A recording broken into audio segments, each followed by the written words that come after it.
ओम श्री परमात्मने नमः। श्रीमद्भगवद्गीता अथ प्रथमोऽध्यायः। धृतराष्ट्र बोले, हे संजय, धर्म भूमि कुरुक्षेत्र में एकत्रित युद्ध की इच्छा वाले मेरे और पांडु के पुत्रों ने क्या किया?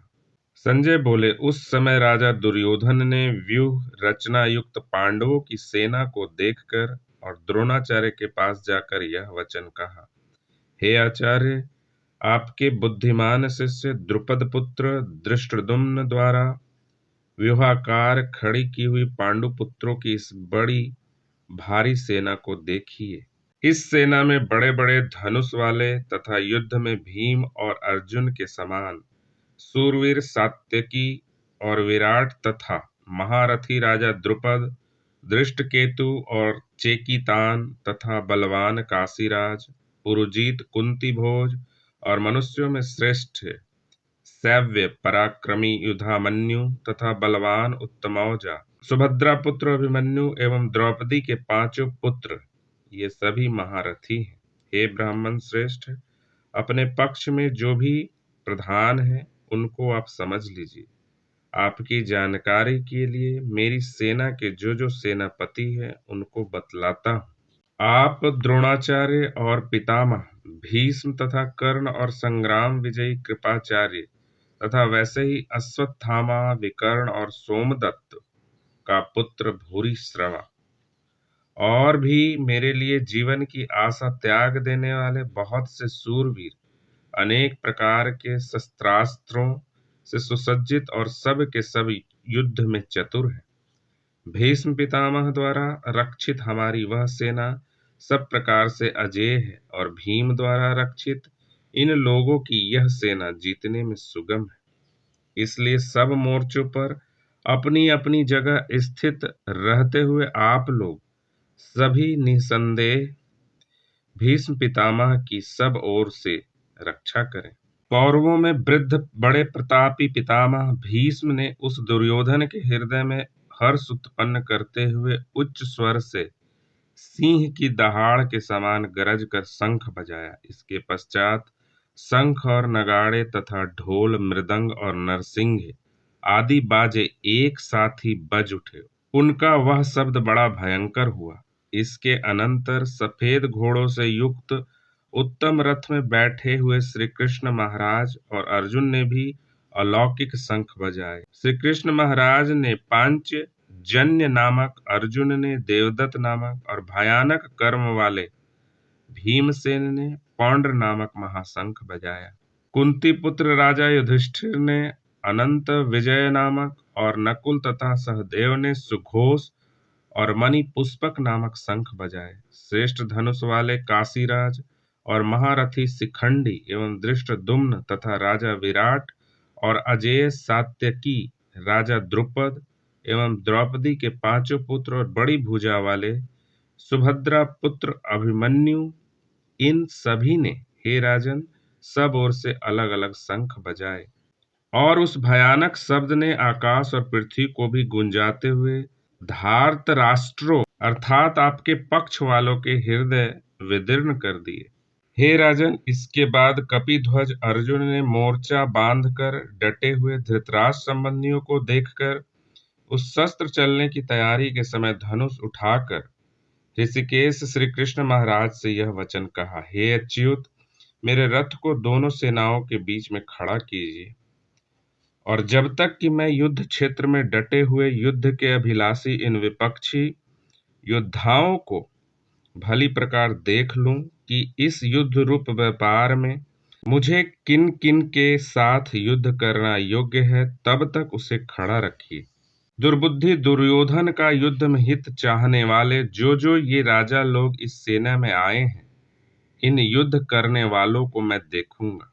संजय बोले, हे धृतराष्ट्र, अर्जुन द्वारा इस प्रकार कहे हुए महाराज श्री कृष्णचंद्र ने दोनों सेनाओं के बीच में भीष्म और द्रोणाचार्य के सामने तथा संपूर्ण राजाओं के सामने उत्तम रथ को खड़ा करके इस प्रकार कहा कि हे पार्थ, युद्ध के लिए जुटे हुए इन कौरवों को देख। इसके बाद पृथापुत्र अर्जुन ने उन दोनों ही सेनाओं में स्थित ताऊ चाचों को, दादों परदादों को, गुरुओं को, मामाओं को, भाइयों को, पुत्रों को, पौत्रों को तथा मित्रों को, ससुरों को और सुहृदों को भी देखा। उन उपस्थित संपूर्ण बंधुओं को देखकर वे कुंती पुत्र अर्जुन अत्यंत करुणा से युक्त होकर शोक करते हुए यह वचन बोले। अर्जुन बोले, हे कृष्ण, युद्ध क्षेत्र में डटे हुए युद्ध के अभिलाषी स्वजन समुदाय को देखकर मेरे अंग शिथिल हुए जा रहे हैं और मुख सूखा जा रहा है तथा मेरे शरीर में कंप एवं रोमांच हो रहा है।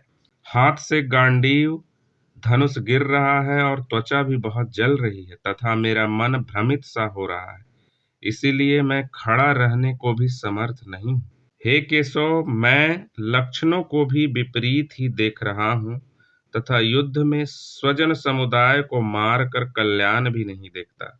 हे कृष्ण, मैं न तो विजय चाहता हूँ और न राज्य तथा सुखों को ही। हे गोविंद, हमें ऐसे राज्य से क्या प्रयोजन अथवा ऐसे भोगों से और जीवन से भी क्या लाभ।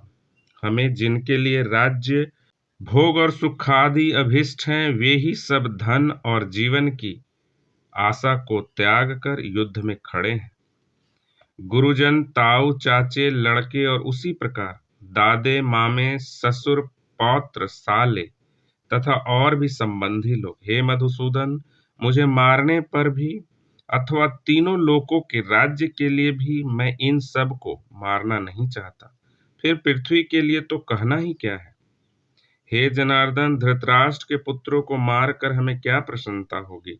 इन आतताइयों को मार कर तो हमें पाप ही लगेगा। अतएव हे माधव, अपने ही बांधव धृतराष्ट्र के पुत्रों को मारने के लिए हम योग्य नहीं हैं, क्योंकि अपने ही कुटुंब को मारकर हम कैसे सुखी होंगे। यद्यपि लोभ से भ्रष्टचित हुए ये लोग कुल के नाश से उत्पन्न दोष को और मित्रों से विरोध करने में पाप को नहीं देखते, तो भी हे जनार्दन, कुल के नाश से उत्पन्न दोष को जानने वाले हम लोगों को इस पाप से हटने के लिए क्यों नहीं विचार करना चाहिए। कुल के नाश से सनातन कुल धर्म नष्ट हो जाते हैं। धर्म के नाश हो जाने पर संपूर्ण कुल में पाप भी बहुत फैल जाता है। हे कृष्ण, पाप के अधिक बढ़ जाने से कुल की स्त्रियां अत्यंत दूषित हो जाती हैं और हे वार्ष्णेय, स्त्रियों के दूषित हो जाने पर वर्ण संकर उत्पन्न होता है। वर्ण संकर कुल घातियों को और कुल को नरक में ले जाने के लिए ही होता है। लुप्त हुई पिंड और जल की क्रिया वाले अर्थात श्राद्ध और तर्पण से वंचित इनके पितर लोग भी अधोगति को प्राप्त होते हैं।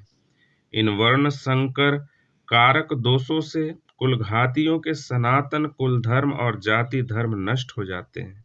हे जनार्दन, जिनका कुल धर्म नष्ट हो गया है, ऐसे मनुष्यों का अनिश्चित काल तक नरक में वास होता है, ऐसा हम सुनते आए हैं। हाँ, शोक हम लोग बुद्धिमान होकर भी महान पाप करने को तैयार हो गए, जो राज्य और सुख के लोभ से स्वजनों को मारने के लिए उद्यत हो गए। यदि मुझ शस्त्र रहित एवं सामना न करने वाले को शस्त्र हाथ में लिए हुए धृतराष्ट्र के पुत्र रन में मार डाले, तो वह मारना भी मेरे लिए अधिक कल्याणकारक होगा।